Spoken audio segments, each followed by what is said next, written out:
आगे बढ़ते हैं, क्योंकि आज समय का अभाव भी है और लाइट भी परेशान कर रही है, इसलिए हम थोड़ा कथा को जल्दी जल्दी करेंगे। मन के हारे हार है और मन के जीते जीत, मन ही मिलाए राम से और मन ही करे फजीत। हमारा मन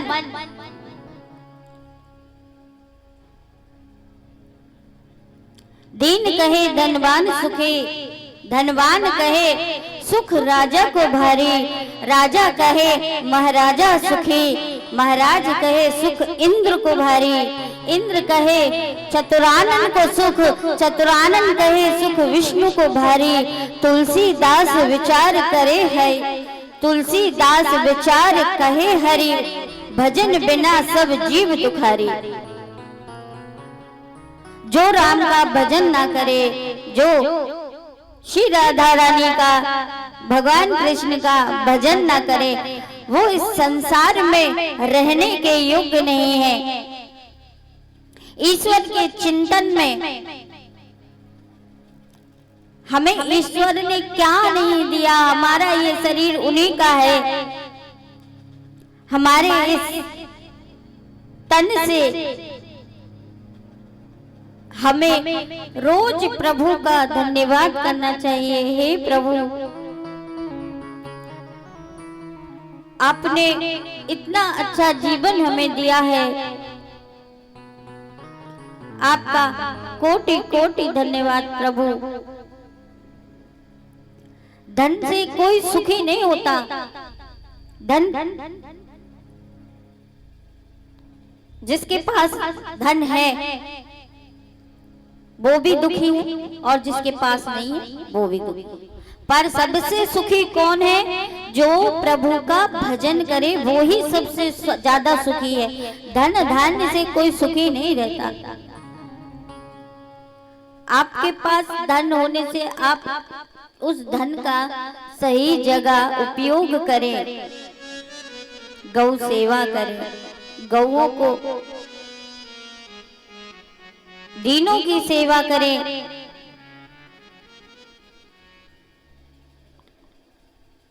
ऐसे दीन दुखियों की, वृद्ध माताओं की सेवा करें, गौओं की सेवा करें, अपने धन का सद उपयोग करें जो ठाकुर जी ने आपको दिया है। इसीलिए कहा गया है, दीन कहे धन वान सुखी और धनवान कहे सुख राजा को भारी, राजा कहे महाराजा सुखी, महाराजा कहे सुख इंद्र को भारी। मतलब जिसके पास जो है सब अपना अपना, मतलब एक दूसरे को देखकर कहते हैं ये सुखी है, ये सुखी है, ये सुखी। अपने आप को देखो ना कि आप सुखी हो कि नहीं। किसी के धन पर नजर गड़ाने से क्या होगा? इसीलिए किसी के धन पर नजर गड़ाओ मत। इसी तरह कपिल भगवान ने माता देवहूति को आत्मज्ञान दिया और माता देवहूति जी कपिल देव भगवान के चरणों में विलीन हो गई और उनकी ज्योति उनके चरणों में समा गई। यही मनु शतरूपा की 3 कन्याएं और 2 पुत्र थे।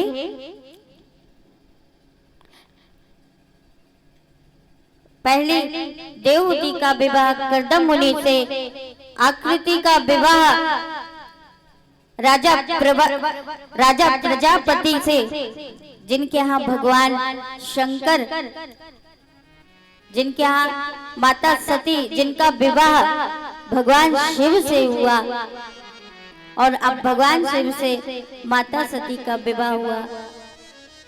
कहते हैं किसी के यहाँ बिन बुलाए नहीं जाना चाहिए।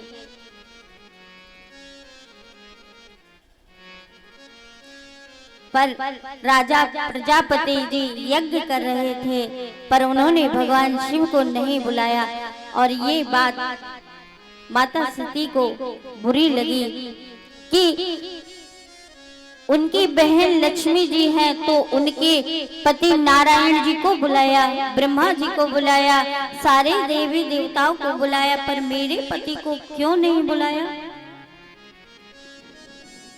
ये सोचकर माता सती भगवान शिव से आज्ञा लेकर कहने लगी कि भगवान मुझे पिताजी के घर जाना है।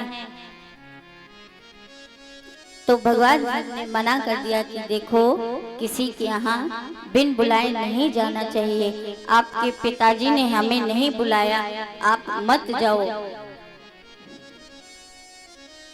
पर माता सती नहीं मानी और वो चली गई।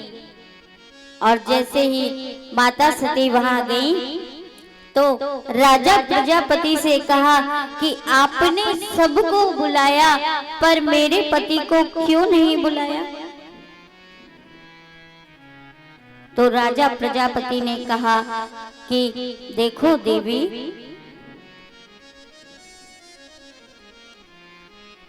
उस भस्मधारी को जो सांप बिच्छू आदि अपने गले में डाले रहते हैं, ऐसे लोगों के बीच हम उसे बुलाकर क्या करेंगे? जब माता सती ने ये सुना तो उन्हें अपने पिताजी पर क्रोध आया और क्रोधवश उन्होंने अपने पिताजी के जो यज्ञ कर रहे थे उसी यज्ञ की अग्नि पे अपने प्राण त्याग दिए। जहां हमारे पति का सम्मान नहीं, हम वहां खड़े नहीं होंगे। और सही बात है, जहां पति का सम्मान ना हो वहां नहीं जाना चाहिए। ऐसे ही भगवान शिव ने सती माता को मना किया था कि आप वहां मत जाइए, पर माता सती नहीं मानी और आज सती जी ने राजा प्रजापति जी के यज्ञ में अपना देह त्याग दिया। जैसे ही भगवान शिव को ये पता पड़ा, भगवान शिव क्रोध से भरकर रोकर माता सती का शरीर हाथों पर लेकर चारों लोकों में घूमने लगे, रोने लगे। और जहां जहां माता सती के अंग गिरे वहां 51 सिद्ध पीठ हुए। ऐसे भगवान शिव से सती माता का विवाह हुआ। और दूसरा विवाह भगवान का, जब माता सती वहां यज्ञ में उन्हें अपना देह त्याग दिया था, फिर दूसरा विवाह भगवान शिव का माता पार्वती जी के साथ हुआ, जिससे उनको गणेश भगवान और कार्तिकेय जी हुए। ऐसे मनु शतरूपा के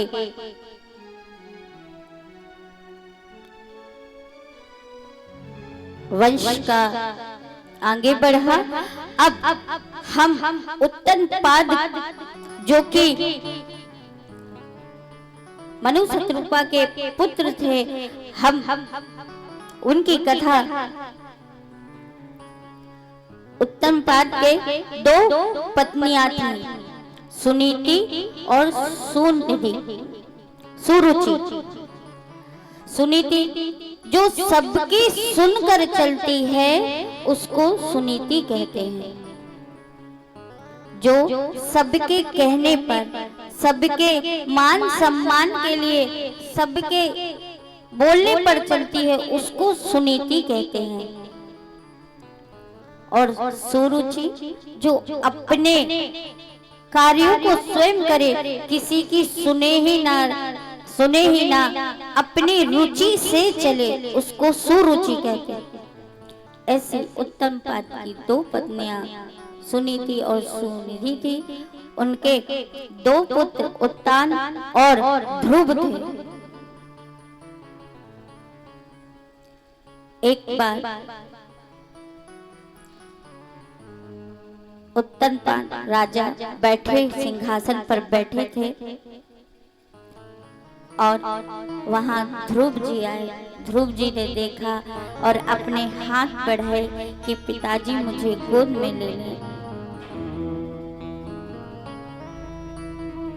यहाँ उत्तनपाद ने भी हाथ बढ़ाया, पर सुरुचि ने आकर राजा की गोद से उन्हें नीचे उतार दिया तो नन्हे से ध्रुव रोने लगे।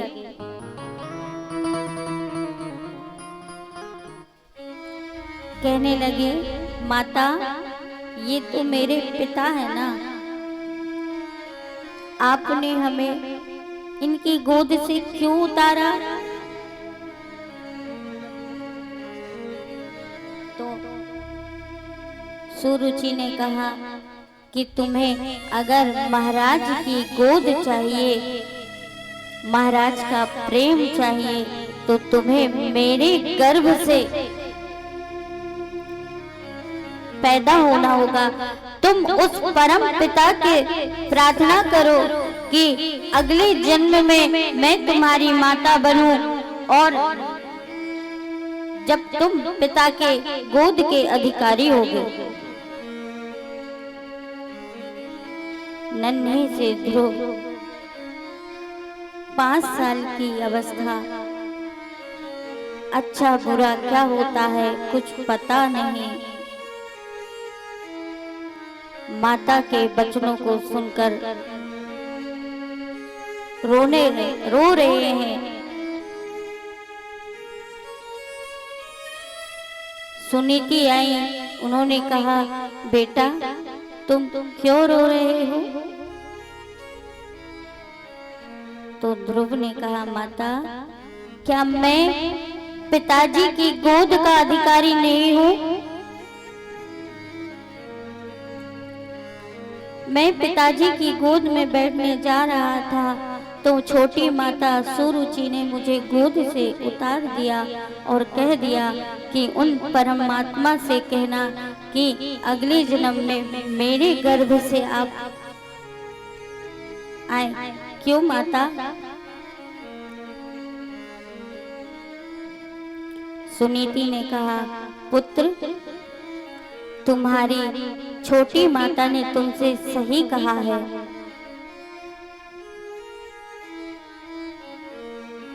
तुम उस पिता की गोद में बैठना चाहते हो जो कि संसार के पिता है।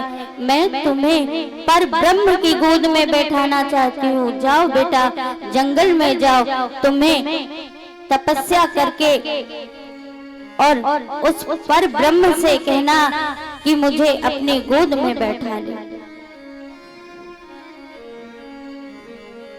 छोटे से बालक ध्रुव जंगल जा रहे हैं। 5 साल के बालक जिन्हें खिलौनों से खेलना चाहिए, माता की गोद का स्पर्श होना चाहिए, वो छोटे से ध्रुव जंगल में तपस्या कर रहे हैं। यहाँ भगवान नारायण ने देखा कि बिना गुरु के कोई कार्य संपन्न नहीं हो सकता। इसीलिए भगवान नारायण ने नारद जी से कहा, जाओ पहले आप ध्रुव को गुरु दीक्षा देना, उसके बाद नारद जी आए हैं और ध्रुव से कह रहे हैं कि ध्रुव जाओ, आप घर लौट जाओ। तो ध्रुव कह रहे हैं, नहीं, मेरी माता ने कहा है कि भगवान की तपस्या करने से वो हमें दर्शन देंगे और अपनी गोद में बैठाएंगे, इसलिए मैं नहीं जाऊंगा।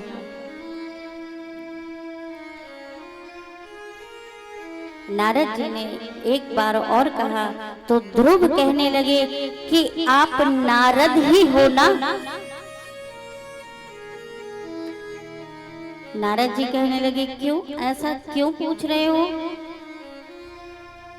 तो ध्रुव ने कहा, नारद वो होते हैं जो भगवान से मिलाते हैं, आप तो मुझे उनके चरणों से दूर कर रहे हैं। नारद जी ने ये सुना तो कहने लगे, अब तुम्हें कोई नहीं इस पद से हटा सकता। उधर ही नारद जी ने ध्रुव जी को गुरु दीक्षा दी और नारद जी वहां से चले गए। नन्हे से ध्रुव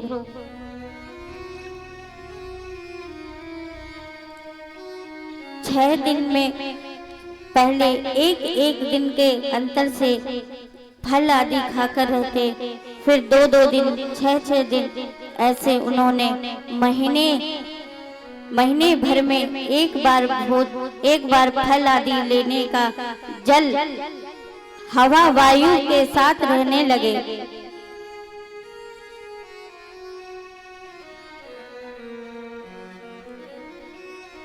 बालक को अपनी माता की बात इतनी बुरी लगी कि कोई और बालक होता तो वो ये कहता कि मुझे क्या करना, नहीं बैठाया, हम और बैठ लेंगे, बाद में बैठ लेंगे।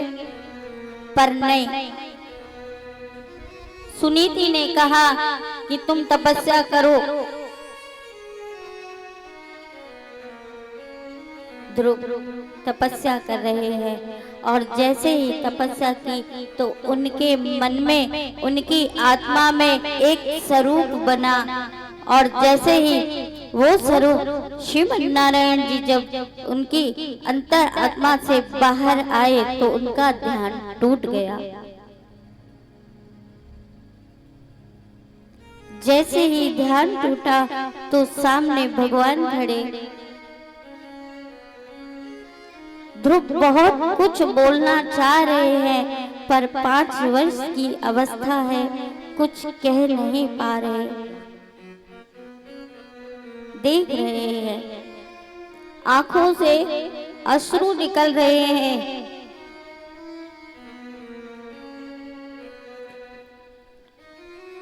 बहुत कुछ कहना चाह रहे हैं।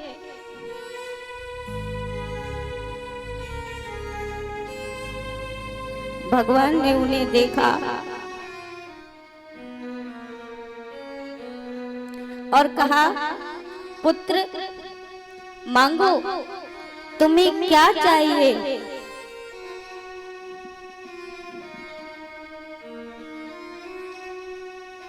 बस ध्रुव देखते ही जा रहे हैं। जिसको भगवान नारायण मिल गए हों, जिसको भगवान ने साक्षात दर्शन दे दिए हों, उसे क्या चाहिए?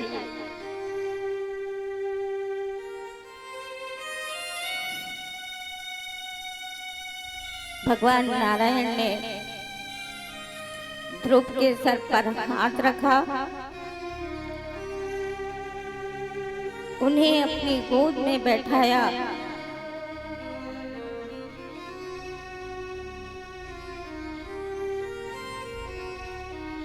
ध्रुव को आत्मज्ञान दिया।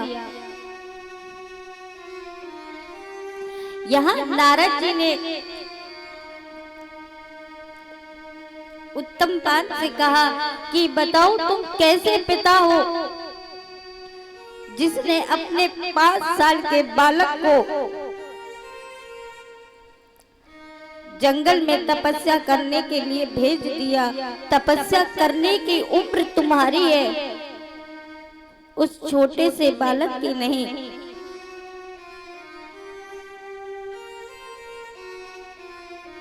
नारद जी ने उत्तमपाद से कहा कि जब ध्रुव आए तो उन्हें मान सम्मान से अपना सारा राज्य दे देना।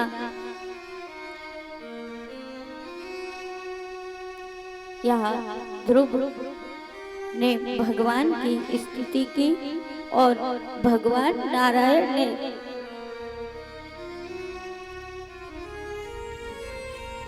ध्रुव को अपने गले से लगाया, गोद में बैठाया, प्यार किया और ध्रुव के लिए वो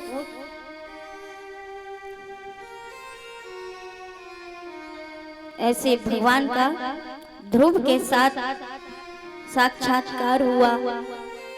और जब ध्रुव अपने घर आए तो उनके पिता ने उन्हें गोद में ले लिया, प्यार किया। जब तक हम कष्टों से नहीं, भगवान हमें इतने कष्ट, इतनी परीक्षा देते हैं ना, और जब तक आप उनकी परीक्षा में खड़े नहीं होगे तब तक आपको उनका साथ नहीं मिलेगा।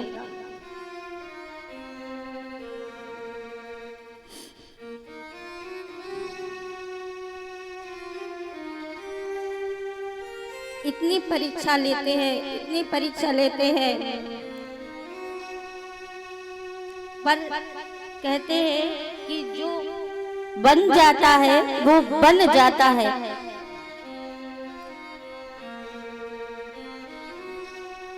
भगवान राम बन गए तो वो बन गए, ध्रुव जी बन गए तो उन्हें नारायण जी का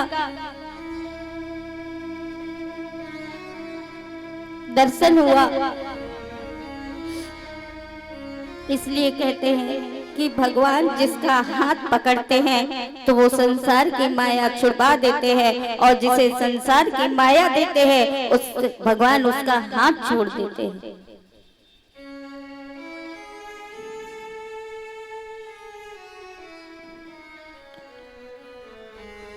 परीक्षा भगवान उसी की लेते हैं जो परीक्षा देने योग्य होता है, और भगवान उसकी उंगली पकड़कर उसे सर्वस्व बना देते हैं, जिसको भगवान साथ देते हैं।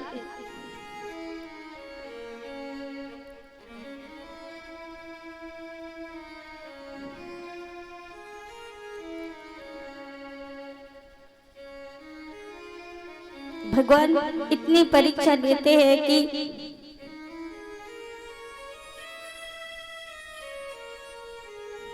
छोटे से ध्रुव अपने घर आए, माता पिता के चरणों में वंदन किया, और उनके पिता उत्तमपाद ने उन्हें गले से लगा लिया और अपना सारा राज्य ध्रुव को दे दिया, और वो जंगल तपस्या करने चले गए।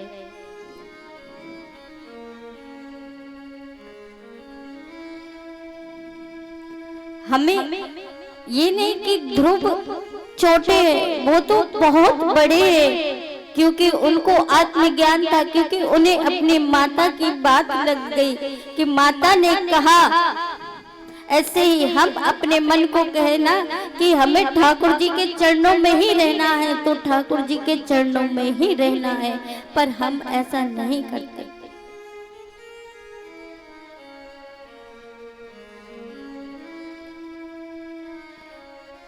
माता सुनीति ने कह दिया था कि तुम्हें भगवान दर्शन देंगे तो तुम्हें भगवान दर्शन ही देंगे। ये बात निश्चय करके ध्रुव और उन्हें भगवान के दर्शन भी हुए। हम अपने जीवन में अगर निश्चय कर लें कि ये कार्य सिद्ध होगा तो सिद्ध होगा ही होगा, क्योंकि हमें अपने पर भरोसा होना चाहिए, विश्वास होना चाहिए।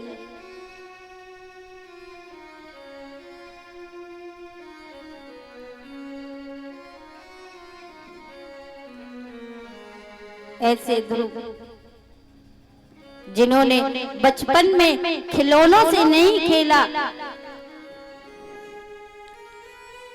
चंचलता नहीं थी, बस माँ ने कहा। जो माँ बाप की बात मानता है ना, वो सर्वोपरि होता है, चाहे वो पुत्र हो, चाहे वो पुत्री हो, चाहे बहू हो, चाहे कोई। जो माँ बाप को लेकर चलता है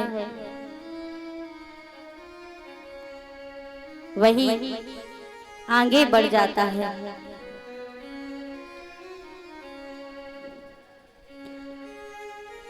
यहाँ ध्रुव बड़े हुए, उन्होंने कई सालों तक राज्य किया और फिर मृत्यु पर पैर रखकर भगवान के परम धाम को पधारे और भगवान नारायण स्वयं ध्रुव को लेने के लिए आए।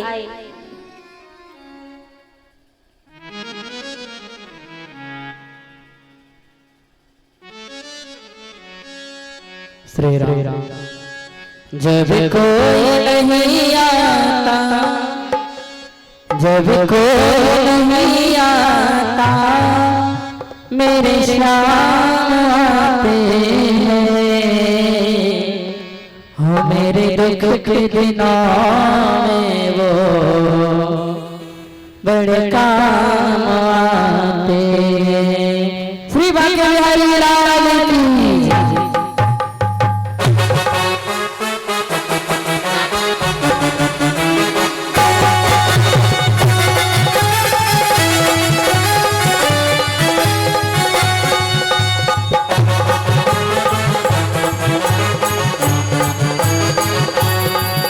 जब कोई नहीं आता, जब कोई नहीं आता, वो मेरे काम आते हैं। मेरे दुख के, मेरे दुख के, ओ मेरे दुख के दिनों में वो बड़े काम आते हैं। मेरे दुख के दिनों में वो बड़े काम आते हैं। जब कोई नहीं आता, जब कोई नहीं आता, जब कोई नहीं आता, जब कोई नहीं आता, वो मेरे श्याम आते हैं। मेरे दुख के, मेरे दुख के दिनों में वो बड़े काम आते हैं। मेरे दुख के दिनों में वो बड़े काम आते हैं।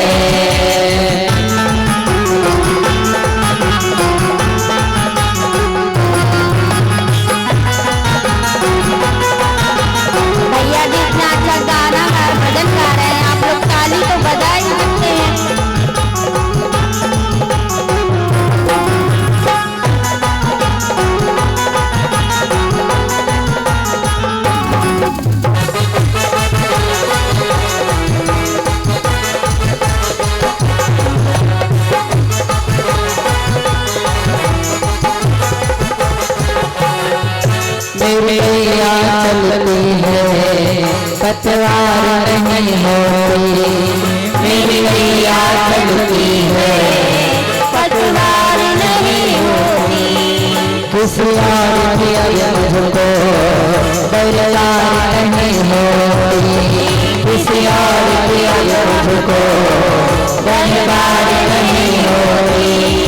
मैं डरता नहीं जग से, मैं डरता नहीं जग से, सुनसान आते हैं।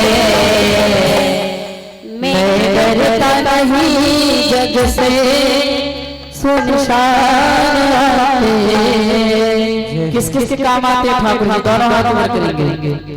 हो मेरे दुख के, कहेंगे मेरे साथ, मेरे दुख के दिनों में वो बड़े काम आते हैं। मेरे दुख के दिनों में वो बड़े काम आते हैं।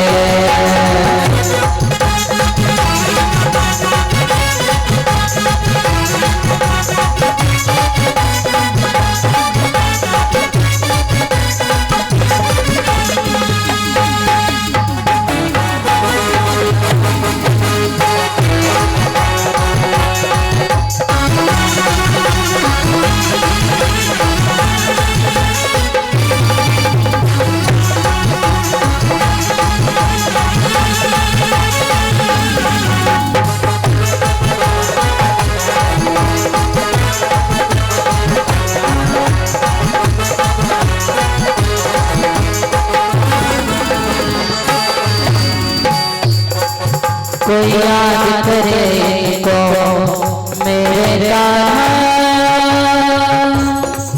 नंदलाला, मेरे श्याम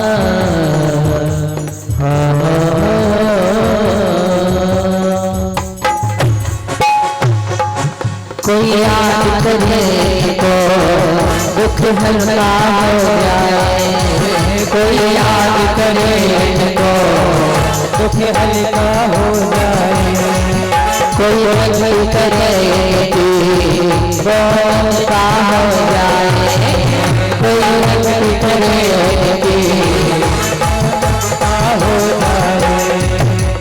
बिन बोले सब कुछ ही, बिन बोले सब कुछ ही पहचान जाते हैं। मेरे दुख के, मेरे दुख के, मेरे दुख के दिनों में वो बड़े काम आते हैं। मेरे दुख के दिनों में वो जब कोई नहीं आता, जब कोई नहीं आता, जब कोई नहीं आता, जब कोई नहीं आता, मेरे आते हैं। मेरे दुख के दिनों में काम आते हैं आप लोग ठाकुर जी, तो दोनों हाथ उठाएंगे, मीठी मीठी तालियों की सेवा करेंगे। कहते हैं पूजा के लिए थाली चाहिए और अच्छे अच्छे भजनों के लिए आप सभी लोगों की ताली चाहिए। दोनों हाथ उठाएंगे। हो मेरे दुख के दिनों में बड़े काम आते हैं, मेरे दुख के दिनों में वो बड़े काम आते हैं।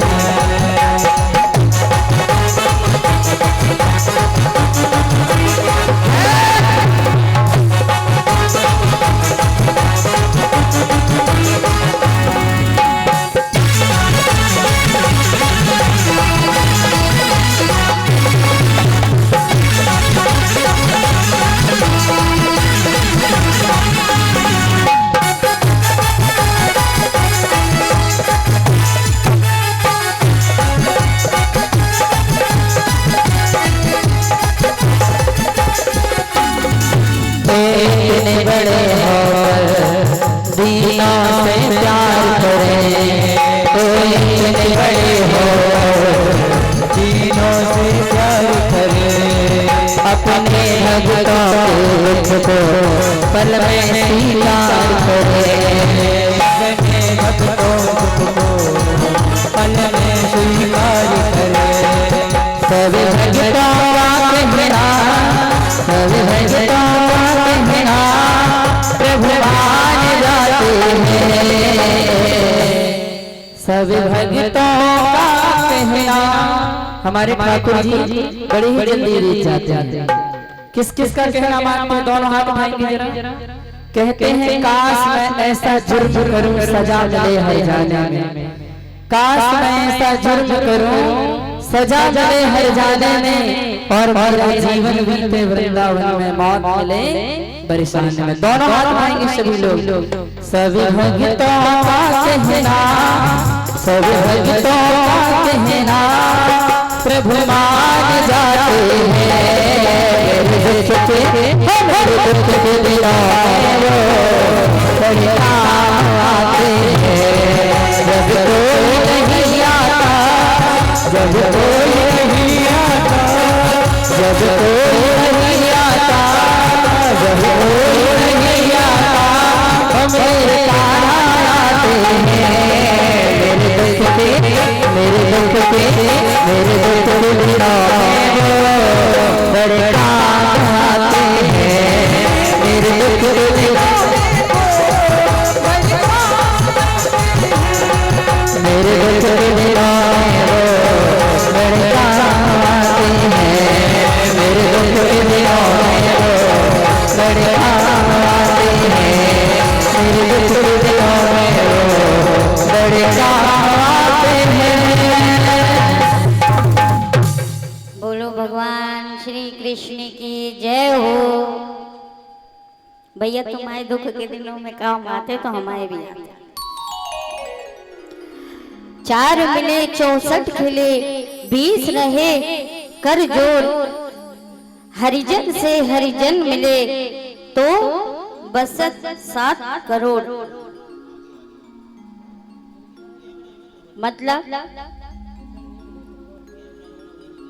मतलब अभी भैया जी कह रहे थे ना ताली बजा, तो 4 तो भैया जी भजन गा रहे थे, ठीक है। तो आपकी 4 आंखें और भैया की नहीं, आपकी 2 आंखें और भैया की 2 आंखें, तो हो गई 4, ठीक है। अब भैया ने बोला जोर से ताली बजाओ, तो जोर से ताली बजाओ, तो भैया के हाथ 2 हाथ, आपके 2 हाथ, तो क्या हो गए 20। और आप हंसे तो हमारे भैया के 32 दांत, आपके 32 दांत, तो हो गए 64, तो मिल गए ऐसे। तो भगवान का नाम लो जिसमें सार है, दुनिया भर की माया में कोई सार नहीं। ऐसे ही उत्तम आज का वंश, इनके वंश में राजा प्रथु हुए और महाराज प्रथु हुए, और उनके बाद प्राचीन बाही हुए राजा, उसके बाद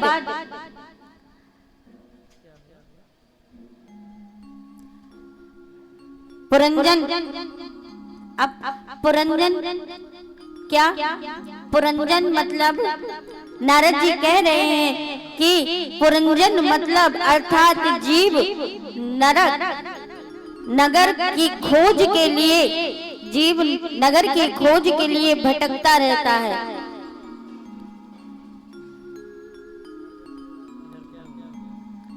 हम बार बार मरते हैं, बार बार जीवन लेते हैं, जीवित होते हैं, बार बार भगवान हमें नर्क में ही भेज देता।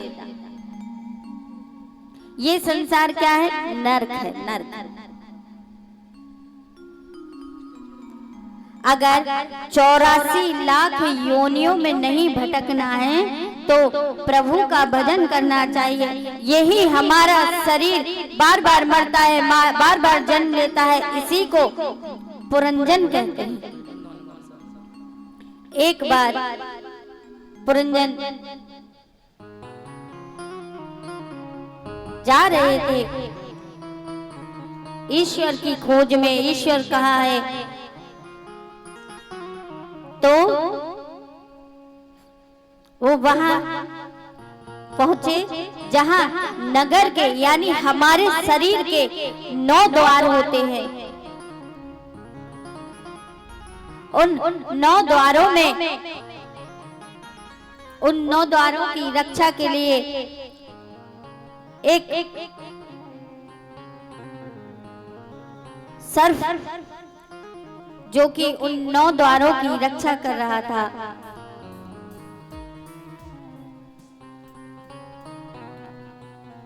पुरंजन ने वहां की रानी बुद्धि या अथवा या माया यानी पुरंजनी जानो, जो 10 इंद्रियों को जीत ले वही पुरंजनी है, मतलब वो हमारी इंद्रियों की रानी है।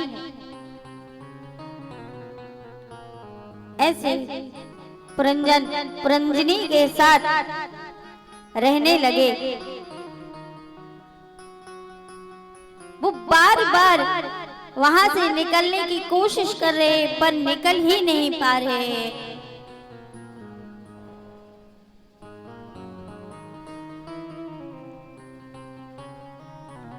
एक बार वहां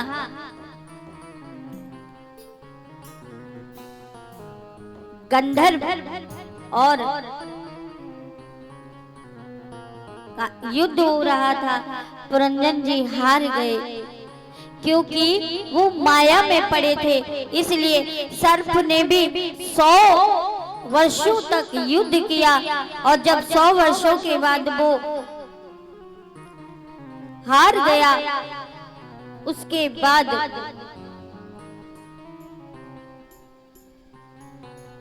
हमें इन 84 लाख योनियों में नहीं भटकना है, तो हमें पुरंजन के जैसे नहीं बनना है, तो हमें भगवान का भजन करना चाहिए।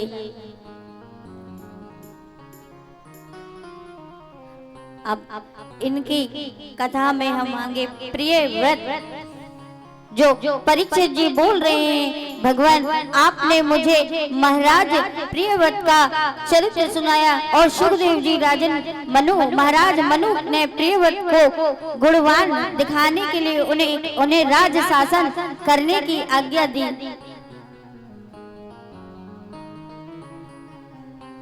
किंतु प्रियव्रत तो नारद जी के चरणों का आश्रय लेकर नारद जी के चरणों का आश्रय ले चुके थे, अतः उन्होंने मना कर दिया।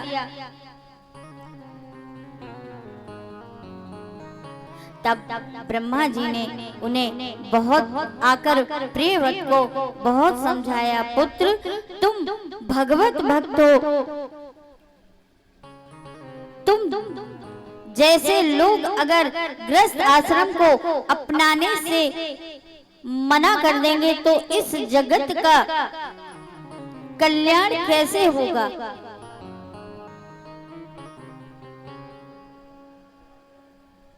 तो उत्तम ने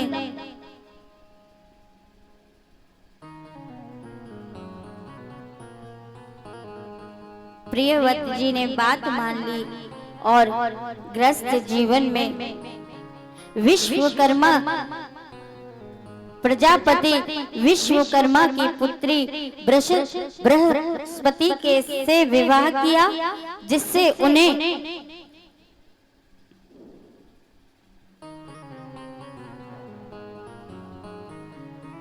कई संतानें हुई, जिनका विवाह पुत्रियां हुई, उनका विवाह शुक्राचार्य जी से और अन्य ऋषियों से किया गया और इन्हीं के यहाँ यज्ञ भगवान और यज्ञ भगवान के यहाँ से यज्ञ भगवान और नाभि हुए और इनसे भगवान ऋषभ देव प्रकट हुए। बोलिए भगवान ऋषभ देव जी की जय हो।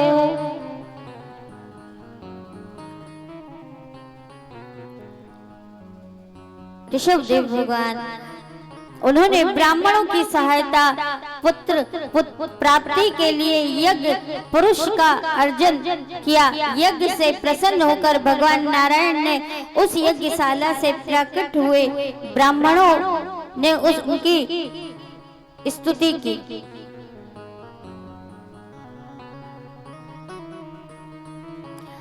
ऋषभ देव भगवान जिनके यहाँ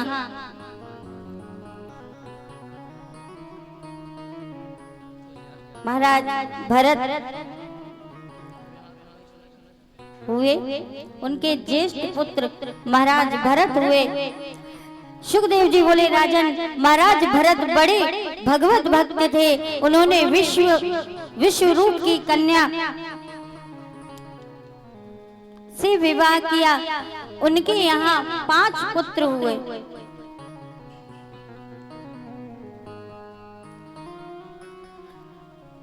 जब 5 पुत्र हुए तो महाराज भरत ने अपने 1 करोड़ वर्ष तक राज शासन करने के पश्चात अपने ज्येष्ठ पुत्र को सुमित को राज संभालने को दिया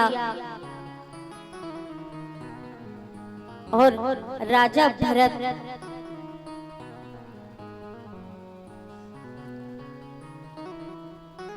आश्रम जंगल तपस्या करने के लिए गए।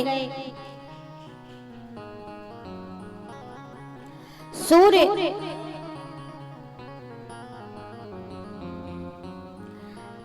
धन आदि भोजन वस्त्र स्त्रियां ग्रह पुस्तक इनमें सभी से प्रथम 4 मुख्य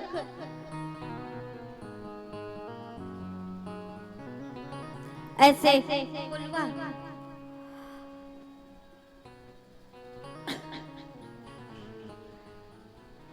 भरत जी तपस्या कर रहे थे और उन्होंने देखा कि एक हिरण जिसके गर्भ में बालक था वो हिरण वहां से आ रही है और वो उस गंडकी नदी के किनारे ये सारा दृश्य देख रहे थे। जैसे हिरण आई और उस हिरण के पीछे एक सह आ रहा था और जैसे ही सह ने दहाड़ लगाई वैसे ही हिरण उस गंडकी नदी को पार करने के लिए छलांग लगाई। वैसे ही उस हिरण का गर्भपात हो गया और वो हिरण तड़प तड़प कर मर गई और वो हिरण शावक उस गंडकी नदी में गिर गया। ये सारा दृश्य भरत जी देख रहे थे।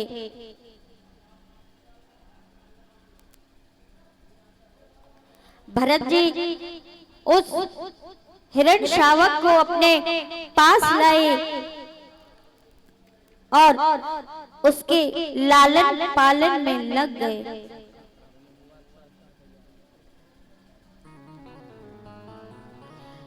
हिरण शावक का लालन पालन करने लगे तो पूजा पाठ ध्यान संध्या सब कुछ भूल गए। 24 घंटे बस उस हिरण के बच्चे में उनका ध्यान लगा रहता। वो कहीं भी जाते तो उसके बारे में सोचते। उसने खाया होगा कि नहीं, उसने पानी पिया होगा कि नहीं। 24 घंटे उस शावक के बारे में सोचते रहते, उसका लालन पालन किया। जैसे ही वो हिरण का बच्चा बड़ा हो गया और उसने अपने समूह को देखा, आता हुआ देखा, तो वो हिरण का बच्चा उस समूह के साथ चला गया। यहाँ भरत जी उसके मोह में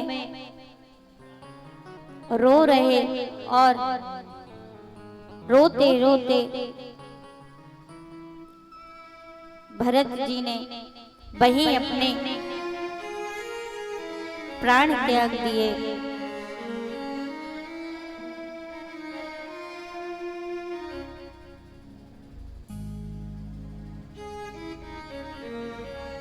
भरत जी का पुनर्जन्म हुआ और फिर से वो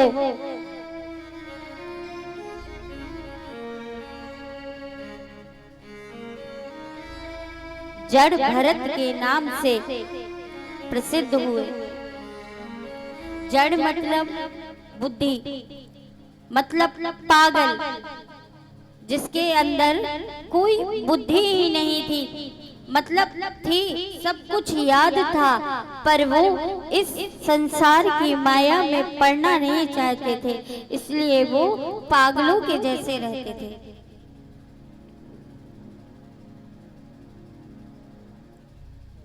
उनके पिताजी उन्हें गायत्री मंत्र सिखाते, उनको पढ़ाते लिखाते, पर वो पढ़ना लिखना ही नहीं चाहते थे। गायत्री मंत्र उन्हें याद था, उन्हें सब कुछ याद था, पर वो इस संसार की माया में नहीं पढ़ना चाहते। तो पिताजी के सामने कहते, पिताजी मुझे तो कुछ आता ही नहीं है। ऐसे ही एक दिन जड़ भरत के भाइयों ने कहा कि भाई, तुम पिताजी के कहे अनुसार नहीं चल रहे हो।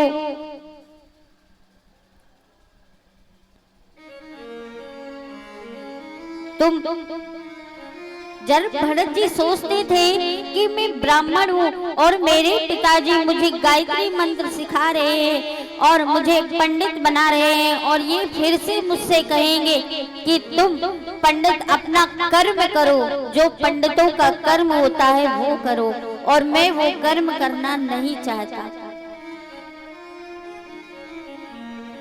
ऐसे जड़ भरत जी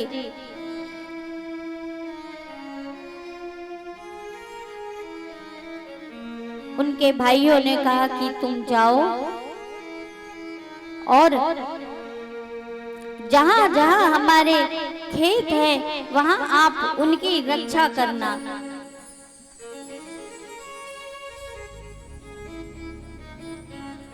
जड़ भरत जी बैठे हैं पर वो खेत की रक्षा नहीं कर रहे, वो तो पशु पक्षियों को देख रहे हैं और जमीन में जो चींटियां चल रही थी उनको गिन रहे थे।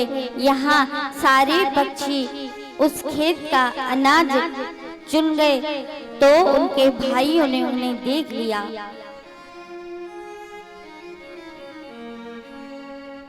और उनके भाइयों ने उन्हें देख लिया और उनसे कहा कि तुम किसी कार्य करने के योग्य ही नहीं हो।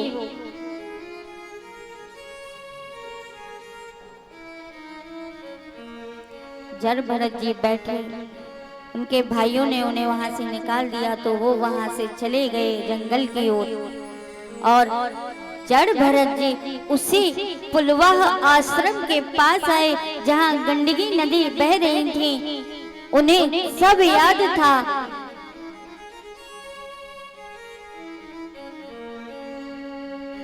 और वो वहां बैठकर भगवान श्री हरि का ध्यान करने लगे।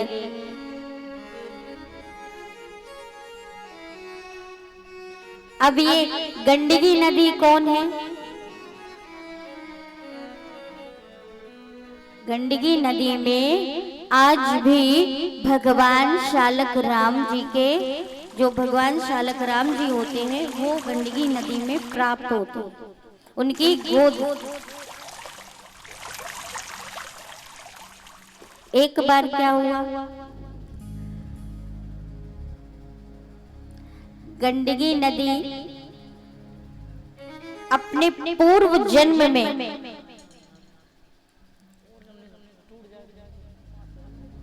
वैश्या थी। उन्होंने जहां ऋषि मुनि रहते थे, जहां ऋषि मुनि रहते थे वहां उन्होंने अपना छोटा सा घर बनाया और उन ऋषि मुनियों के बीच रहने लगी।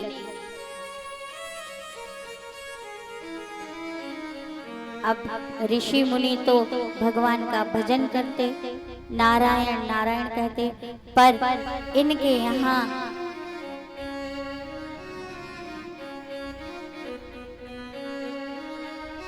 लोगों का आना जाना देखकर ऋषि ने कहा कि तुम यहाँ नहीं रह सकती।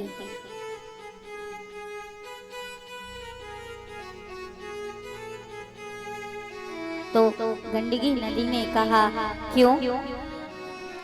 तो ऋषि ने कहा कि तुम पर पुरुष का संग करती हो इसलिए यहाँ नहीं रह सकती हो हम लोगों के बीच।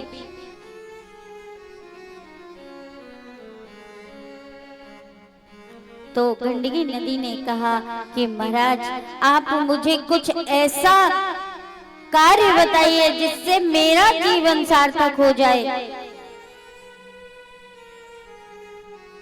तो ऋषियों ने कहा कि जो पुरुष तुम्हारे यहाँ पहले आए उसी से पति रूप में प्रेम करना, उसकी ही सेवा करना, उसका ही सब आदर सत्कार करना।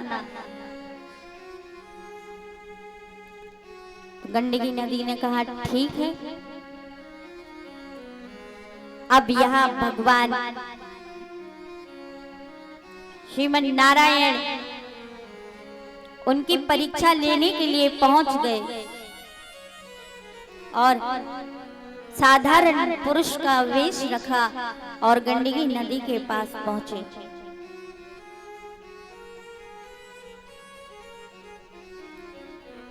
जैसे ही गंडकी नदी के पास वो पहुंचे तो उन्होंने उनका आदर किया, सत्कार किया, सेवा की। रात को वो भगवान के चरण दबा रही थी तो भगवान ने एक नाटक किया। भगवान ने नाटक क्या किया? उनसे कहने लगे कि मेरे को बहुत तेज ठंड लग रही है। कब कपा रहे नारायण जी। अब वो घबरा गई। उसने भगवान की सेवा की, आयुर्वेद दवाइयां लेकर आई, पर भगवान ने और बड़ा नाटक किया कि अब इसकी परीक्षा तो ले कि ये कितनी सही है। तो भगवान ने क्या किया? भगवान ने मरने का नाटक किया।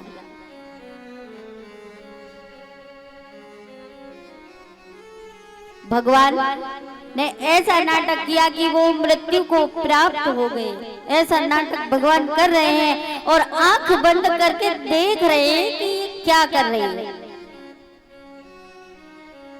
अब तो वो रो रही है, ठाकुर जी के चरणों में बैठी। तभी गांव के लोग आए, वो ऋषि मुनि आए, तो उन्होंने पूछा कि क्या हुआ? तो गंडकी ने कहा कि आपने कहा था ना कि जो पहला पुरुष तुम्हारे पास आए तुम पति रूप में उसकी सेवा करना, और आज ये हमारे पास आए थे और देखिए ना इनको क्या हो गया।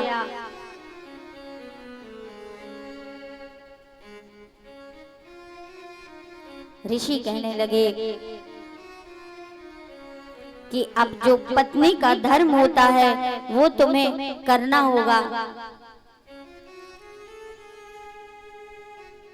इनके साथ तुम्हें भी सती होना होगा।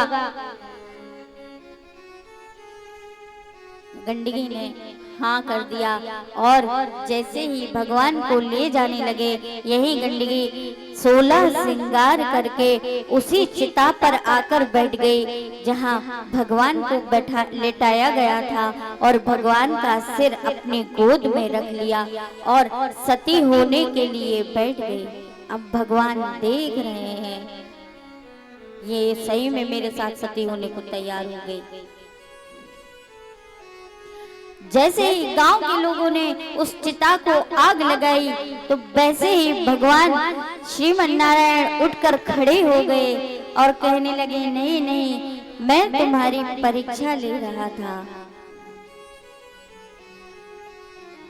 आज से तुम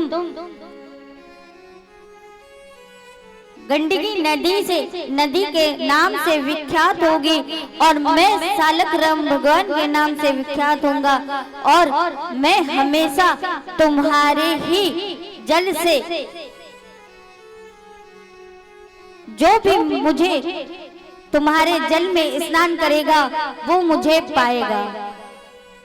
तब से गंडकी नदी और सालकराम भगवान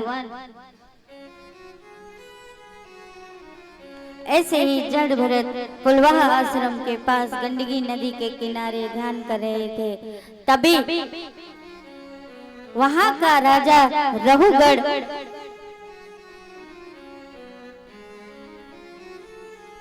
वहां से जा रहा था।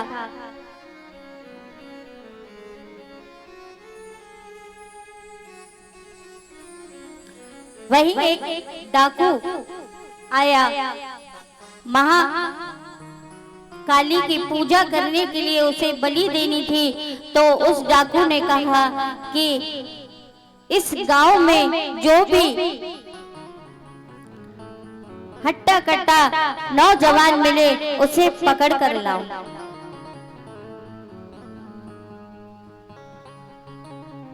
उस डाकू के जो साथी थे उन्होंने सारे गांव में देखा तो उन्हें जड़ भरत जी नजर आए।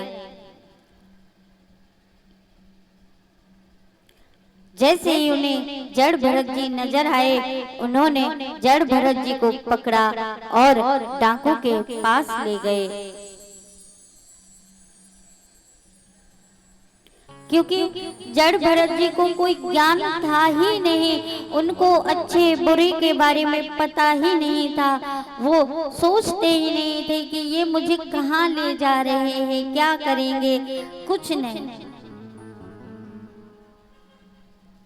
डाकुओं ने उन्हें पकड़ा और अपने सरदार के पास ले गए और मंदिर में ले जाके बढ़िया से जड़ भरत जी का स्नान कराया, उनकी पूजा की, माला पहनाई और बलि देने के लिए उन्हें तैयार कर दिया। ये सब माँ भद्रकाली, माँ काली देख रही थी। माँ होती है और अपने पुत्र को, माँ कभी किसी की बलि नहीं मांगती। बलि मांगती है तो आपके अंदर जो दुर्व्यवहार है उसकी बलि मांगती है, ना कि मनुष्यों की, ना पशुओं की, किसी की बलि नहीं मांगती। माँ देख रही है। जैसे ही डाकू ने तलवार उठाकर जड़ भरत जी को मारना चाहा, वैसे ही भद्रकाली जी मूर्ति से निकलकर बाहर खड़ी हो गई। बोलो भद्रकाली मैया की जय हो।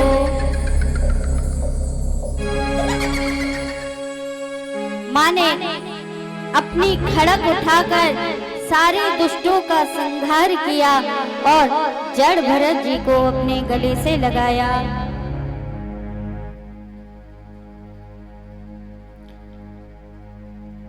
उनको तो पता ही नहीं था कि ये क्या हुआ, वो तो सोच में पड़ गए कि ये सब क्या हुआ।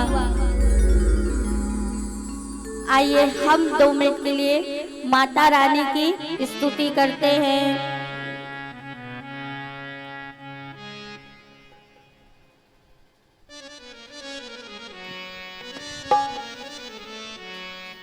काली मैया मेरे साथ है तो फिर डरने की क्या बात है।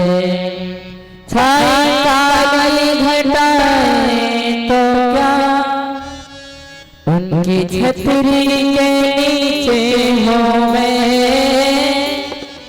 आगे आगे माँ चलती मेरे मैया के पीछे हो मैं।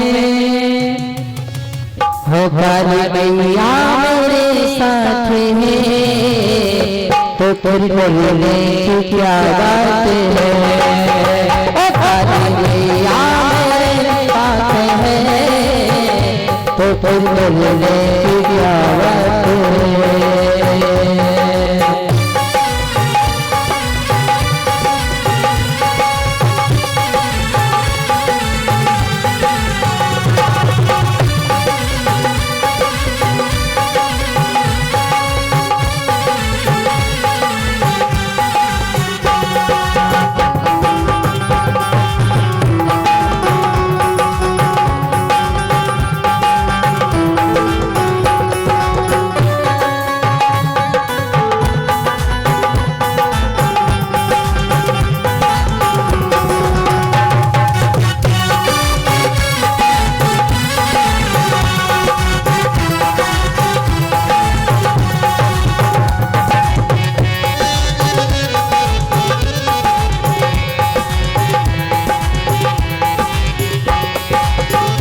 जब से माता सहारा मिला मेरी माँ हो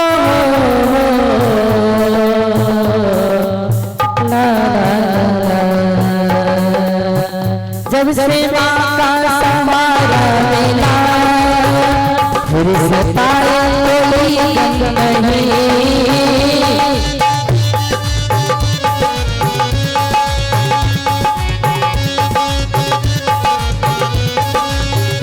उनकी करुणा उनकी करुणा उनकी करुणा वर्णन करो मेरी वाणी में वो नहीं।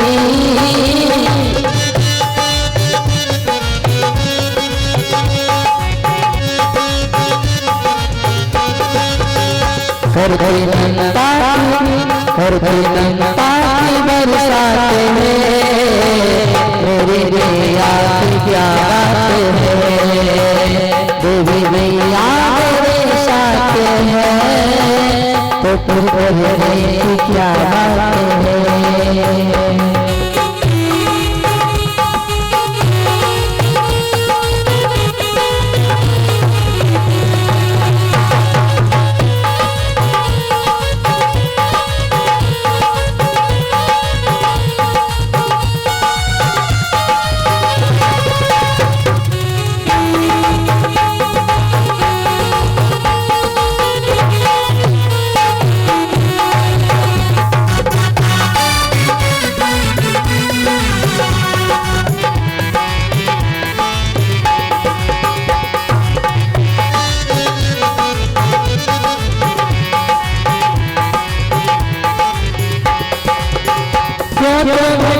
यहाँ से वहाँ मेरी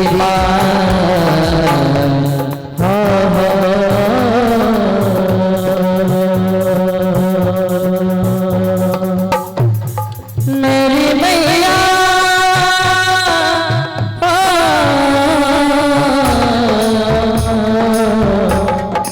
कहते हैं माँ होती है,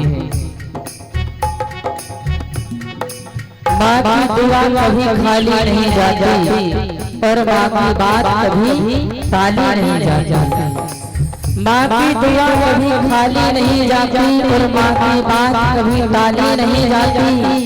और चार चार बच्चों को पाल लेती है एक अकेली माँ, चार चार बच्चों को पाल लेती है एक अकेली माँ। लेकिन आज के टाइम पे महाराज जी चार चार बच्चों से एक माँ नहीं पाली जाती, चार चार बच्चों से अपने अपने माँ बाप को मानते, दोनों हाथ उठाएंगे अपने अपने माता पिता के लिए।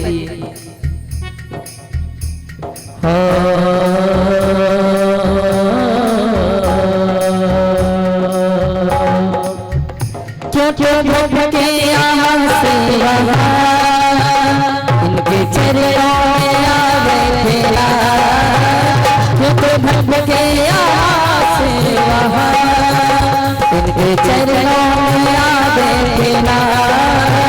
छोड़ दुनिया के और छोड़ दुनिया के नाते सभी, अपनी मैया से नाता बना।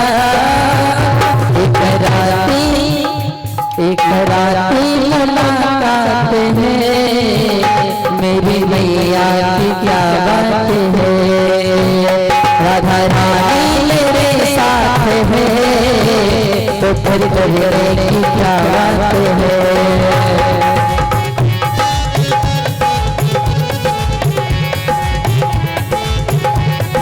लेकिन कहा इसलिए माँ के लिए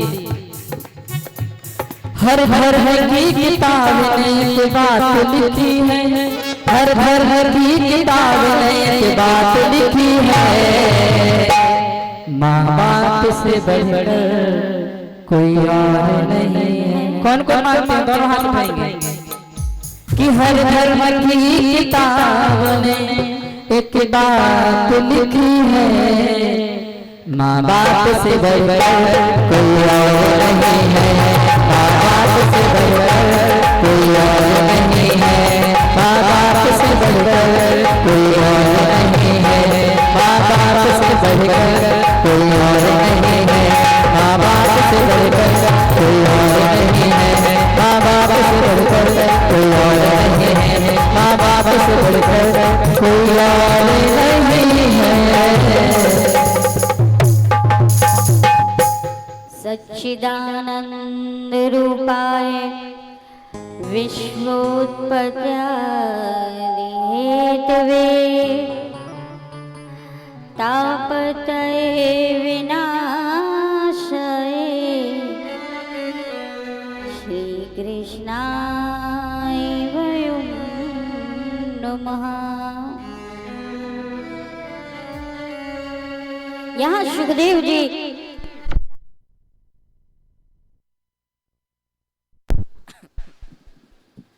यहाँ सुखदेव जी राजा परीक्षित जी से कह रहे हैं कि एक समय की बात है, सिंधु देश के राजा रहुगढ़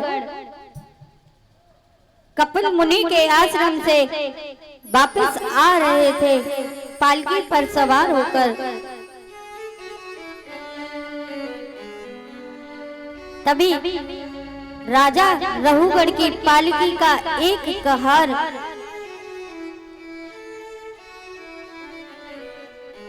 बीमार हो गया, उसकी तबीयत खराब हो गई।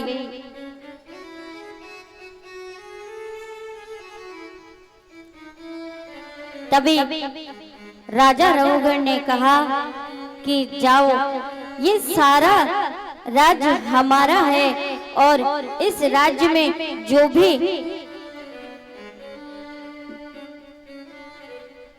मिले उसे मेरे पास लेकर आओ। तो कुछ कहार राजा रहुगढ़ की आज्ञा से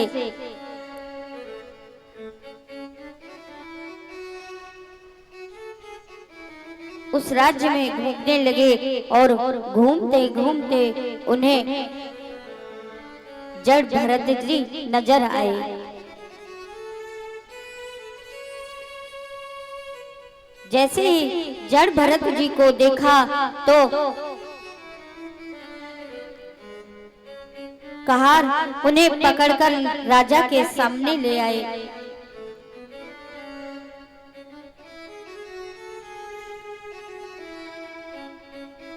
राजा ने कहा कि मुझे अपने महल तक जाना है, तुम ये पालकी लेकर चलो। अब जड़ भरत जी तो कुछ जानते थे नहीं कि पालकी में कौन बैठा है, कौन राजा है। जैसा उनसे कह देते वो वैसा ही करते।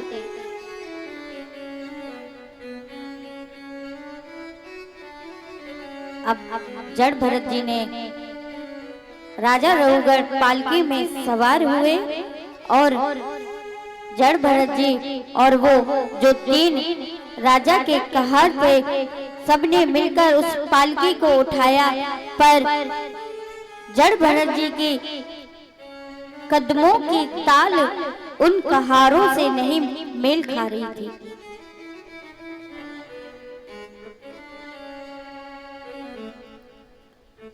वो कहार कहीं पैर रखते तो जड़ भरत जी कहीं पैर रखते।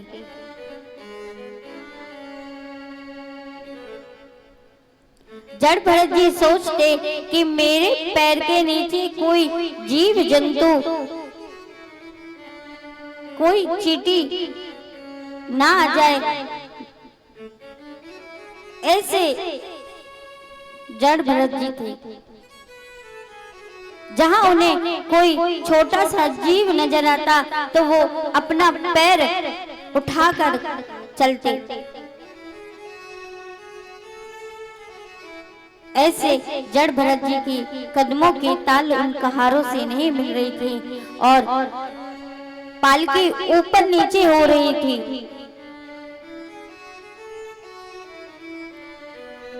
एक बार जैसे ही भरत जी ने अपना पैर उठाया और कूदते हुए आगे बढ़े, वैसे ही राजा रहुगढ़ का सर पालकी के जो डंडा होता है ना उसमें लगा। तो राजा रहुगढ़ को गुस्सा आ गई, क्रोध आ गया।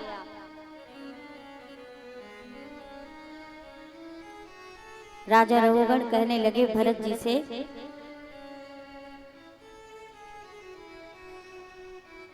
कि तुम बड़े दुबले पतले हो ना, तुम्हें खाने को नहीं मिलता होगा।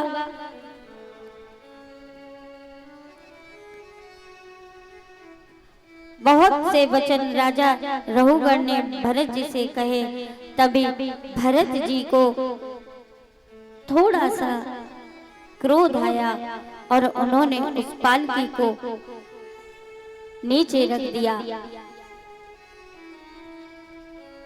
और जैसे ही पालकी को नीचे रखा वैसे ही राजा रघुगण पालकी से नीचे उतरे और उन्होंने भरत जी को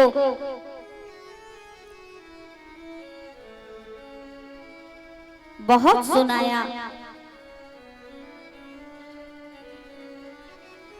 अब राजा रघुगण कौन थे? राजा रघुगण वही हिरण शावक था जो कि पिछले जन्म में भरत जी ने जिसका लालन पालन किया था और उसी के ध्यान में भरत जी मृत्यु को प्राप्त हुए थे। तो यहाँ भरत जी का ध्यान उस हिरण शावक और उस हिरण शावक जो कि इस जन्म में राजा रघुगण हुए,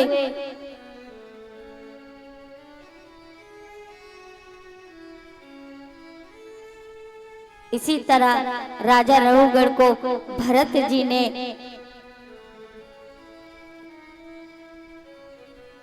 ज्ञान दिया।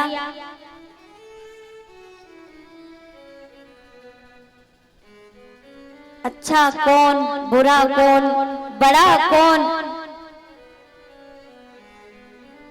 जब राजा रघुगण ने ये सुना तो वो उनके चरणों में आकर बैठ गए और कहने लगे कि आप कोई साधारण पुरुष नहीं हो सकते।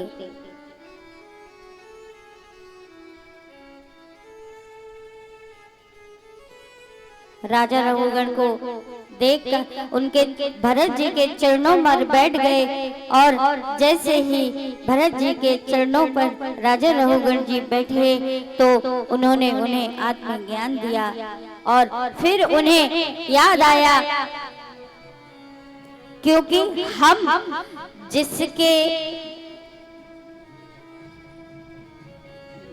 जिसके बारे में सोचते हैं ना तो हमें पुनर्जन्म में उसी के बारे में ही उसके बारे में ही जिसके बारे में हम सोचते हैं तो हम पुनर्जन्म में उसी के लिए ही आते हैं।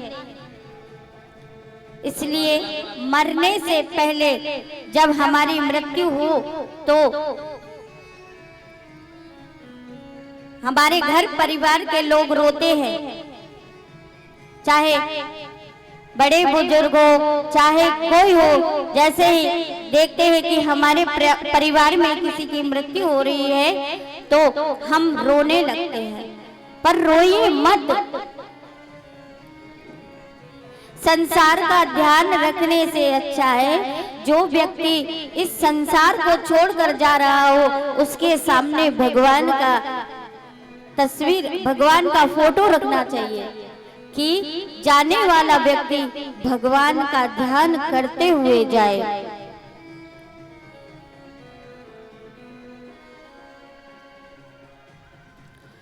हमें उस इंसान के मुख में तुलसी दल रखना चाहिए और उस इंसान के सामने नारायण नारायण का भजन करना चाहिए कि वो उसी के ध्यान में इस संसार से जाए।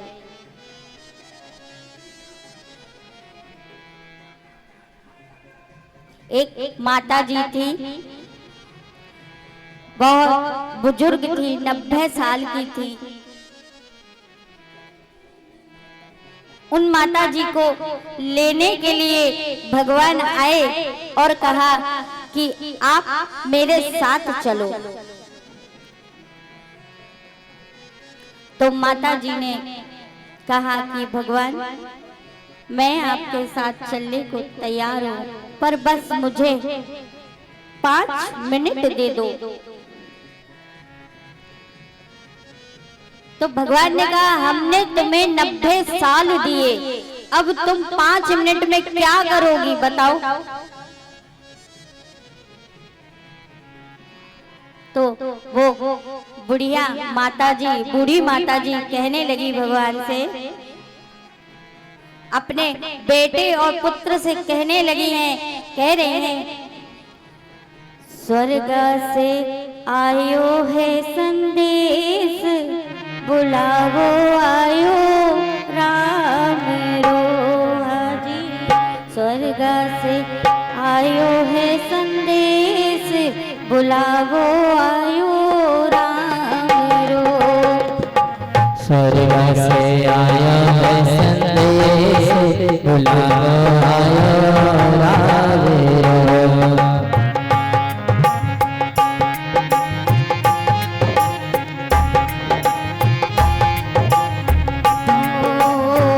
स्वर्ग से आयो है संदेश, बुलावो आयो राम रो। स्वर्ग से आया है संदेश, बुलावो आया राम रो।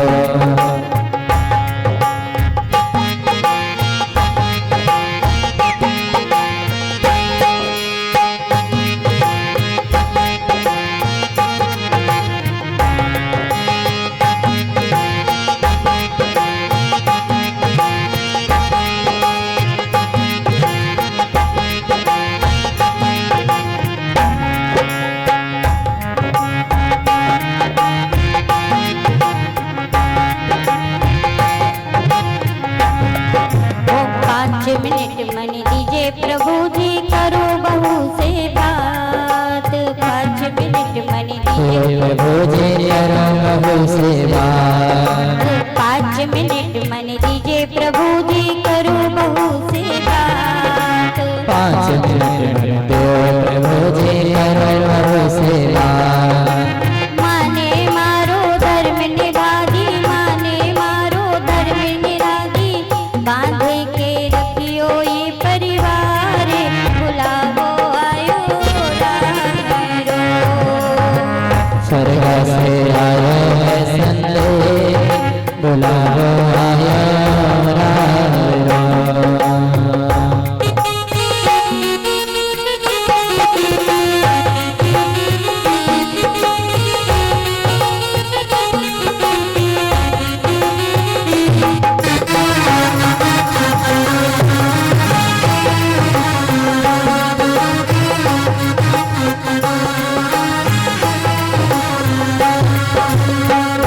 मिनट मन दीजिए प्रभु जी, करो बेटा से बात। 5 मिनट मन दो प्रभु जी, करो बेटा से बात।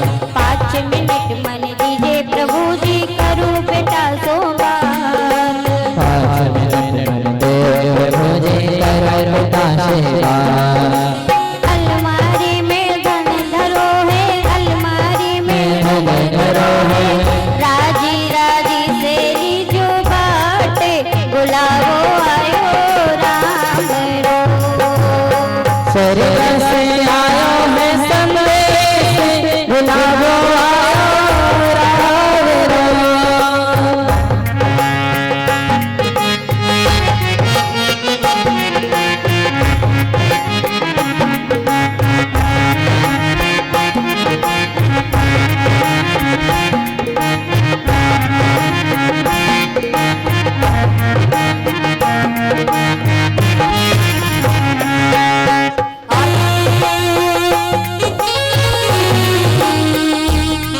और कह रही है भगवान से कि भगवान मुझे 5 मिनट दे दो, मैं अपने परिवार से बात कर लूं।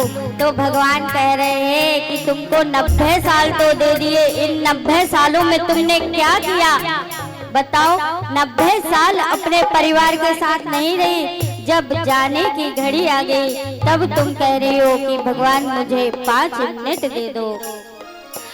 5 मिनट मन दीजिए प्रभु जी, करूं पोता से बात। 5 मिनट मन दे प्रभु जी, करूं पोता से बात। 5 मिनट मन दीजिए प्रभु जी, करूं पोता से बात। 5 मिनट मन दे प्रभु जी, करूं पोता से बात। दादी जी तो स्वर्गा चली, दादी जी तो स्वर्गा चली, कौन लड़ावे तो से लाड़े, बुलावो आयो राम रो। स्वर्ग से आया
कुमकुम चावल लेके, रोली कुमकुम चावल लेके, मोती से भरना मेरी मांगे, बुलाओ आयो राम रो। स्वर्ग से आयो है संदेश, बुलाओ आयो राम। स्वर्ग से आयो है संदेश, बुलाओ आयो राम। स्वर्ग से आयो है संदेश, बुलाओ आयो राम। अब भगवान ने उन्हें 90 साल दिए, अब 90 सालों में कुछ नहीं कर पाई, तो अब थोड़ी सी 5 मिनट में क्या कर लोगी बोलो। तो उस बूढ़ी अम्मा ने सब बता दिया कि 5-5 मिनट में मुझे किस किस से बात करनी है, बहू से, पोते से, बेटे से, पति से।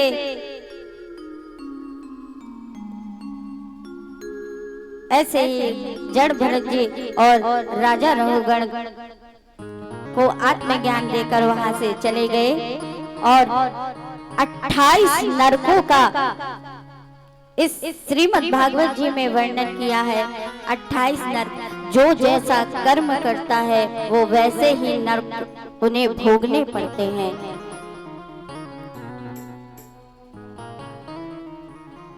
हम अपनी कथा का यही समापन करते हैं। हम आगे की कथा कल कहेंगे और कल भगवान श्री कृष्ण का जन्म उत्सव है। तो हमारा कहना है कि आज जो लोग आए कल और बढ़कर आएंगे, और हमारे भैया लोग जो कि इतने हर्ष उल्लास से इतने भजन गाते हैं, हमारी आपसे प्रार्थना है कि आप उनके भजनों में ताली जरूर बजाइएगा। और कल हमारे भगवान श्री कृष्ण का जन्म है, तो बढ़िया खूब आनंद लीजिएगा और खूब नाचिएगा, गाइएगा। बोलो भगवान श्री कृष्ण की जय हो। दोनों हाथों को ऊपर उठाइए, एक दूजे के बाद में मिलाइए, हो फिर ताली, हाँ फिर ताली बजा कर बोलिए मेरे कान्हा जयकारा। हो फिर ताली बजा कर बोलिए मेरे कान्हा का जयकारा। दोनों हाथों को ऊपर उठाइए, एक दूजे के बाद में मिलाइए, दोनों हाथों को ऊपर उठाइए, एक दूजे के बाद में मिलाइए, हो फिर ताली बजा कर बोलिए राधा रानी का जयकारा। हो फिर ताली बजा कर बोलिए कान्हा का जयकारा।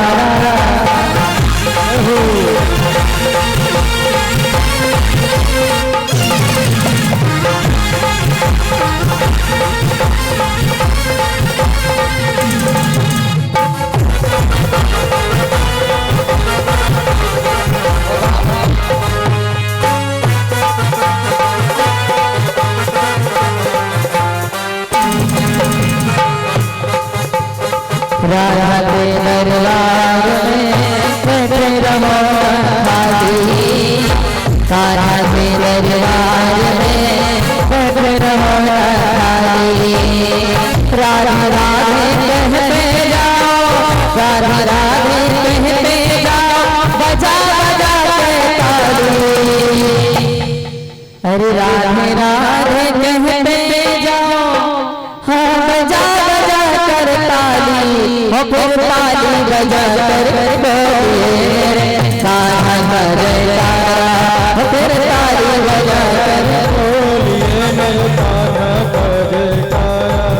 दोनों हाथों को ऊपर उठाइए, एक दूजे के बाद में मिलाइए, दोनों हाथों को ऊपर उठाइए, एक दूजे के बाद में मिलाइए, हो फिर ताली, हो फिर ताली, हो फिर ताली बजा कर बोलिए राधा रानी का जयकारा।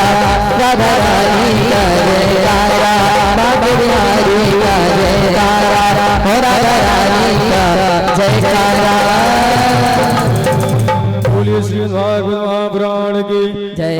ओम ज्वालामाल्ये नमः सर्वोपचारार्थे लवन्दाक्षर स्वामी समर्पयामि रत्नेश्वर्यै नमः ओम चंद्रमा मनसो जातक्षो सूर्यो जायता श्रोत्राद्वायुषप्राणश मुखादग्निरजायत इदगुं खमिः प्रजननन्मे असुदसवीरगुं सर्वगणगुं स्वस्ति आत्मनि प्रजासनि पशुसनि रोदशनि पयसनि अग्निः प्रजां बहुलां करस्पन्दं तयोरेतु अस्मासुधत्तः आरती कुंज बिहारी की श्री गिरिधर कृष्ण मुरारी आरती कुंज बिहारी की श्री गिरिधर कृष्ण मुरारी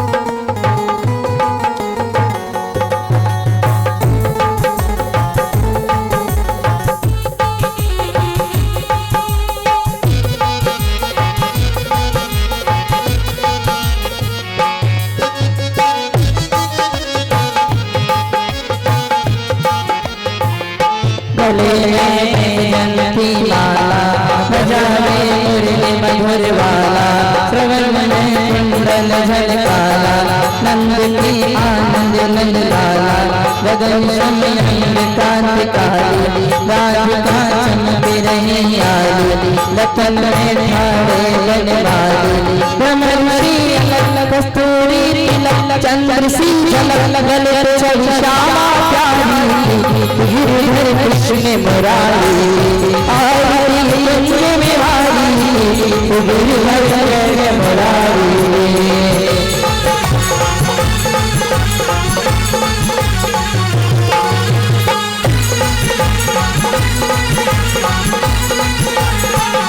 कमर में और मुकुट बिलसे देवता दर्शन को तरसे गगन सोम रात बरसे मधुर चंग मधुर वाणी संग अतुल रथ गोप कुमारी गिरिधर कृष्ण मुरारी आरती कुंज बिहारी गिरिधर कृष्ण मुरारी जहाँ पे गड़ भई गंगा जहाँ पे गड़ भई गंगा तरस बनिहारी श्री गंगा स्मरण हो मोहनवा बस जटा के हरि चरण श्रीवनवारी गिरिधर कृष्ण मुरारी आरती कुंज बिहारी गिरिधर कृष्ण मुरारी चमकती जगत रहना बजरंगी वृंदावन रहना चमक शिवो गान रहना हसत चांदनी चौपट भांग रेशम नील नारी गिरिधर कृष्ण मुरारी आरती बिहारी गिरिधर कृष्ण मुरारी सारे सारा बुझने तिहारा भगवान भवानी कसम नमामि तमेव सततारा देव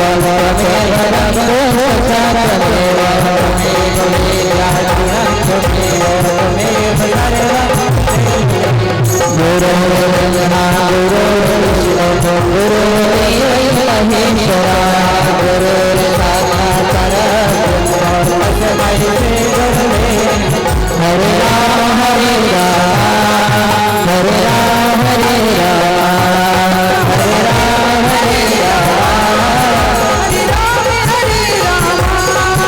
हरे राम हरे राम हरे राम हरे राम हरे राम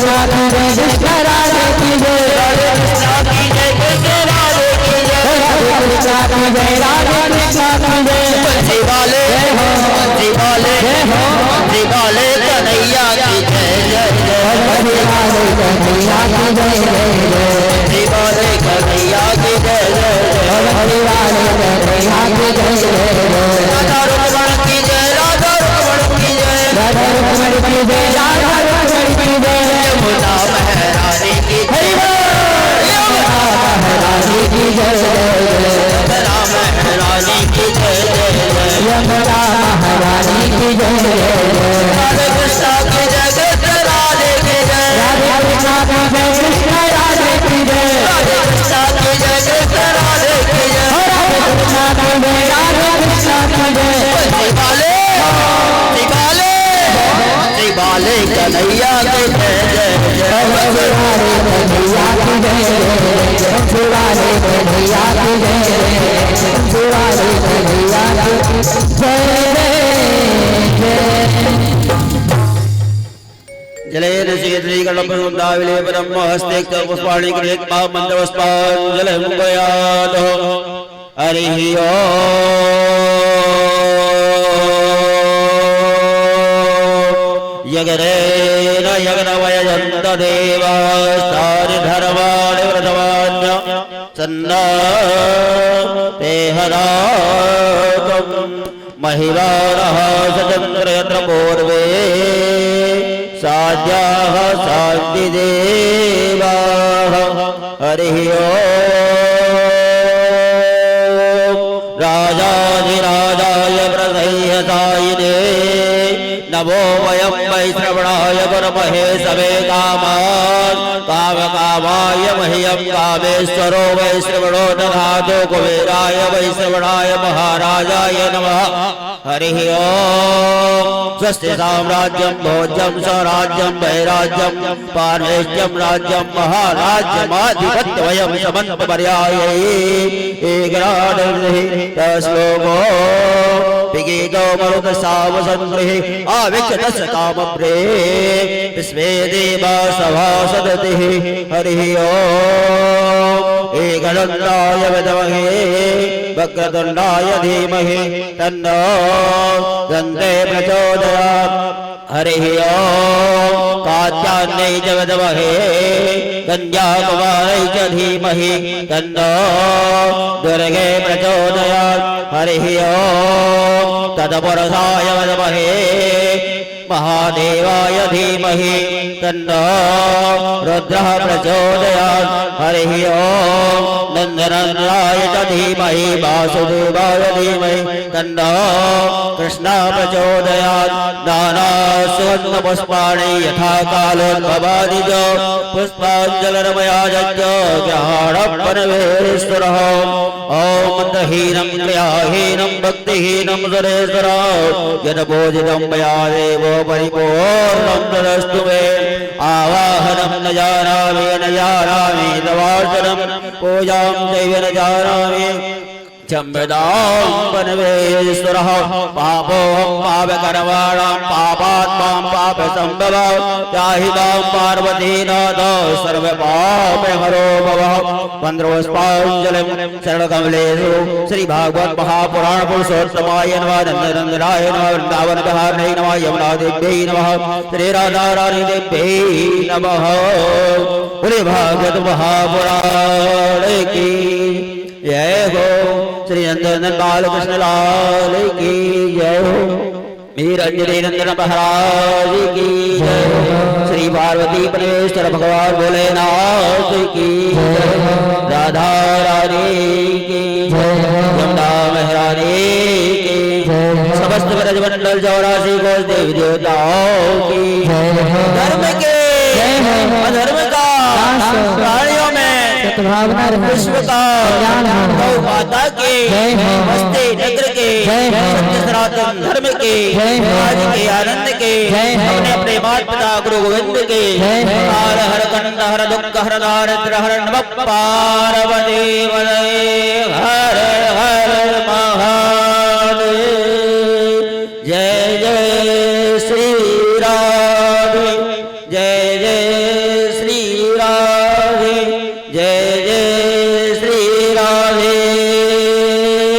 श्याम सबको मिले वृंदावन धाम। जय श्री राधे।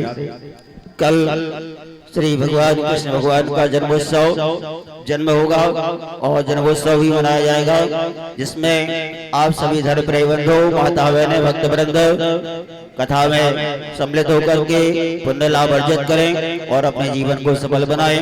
भागवत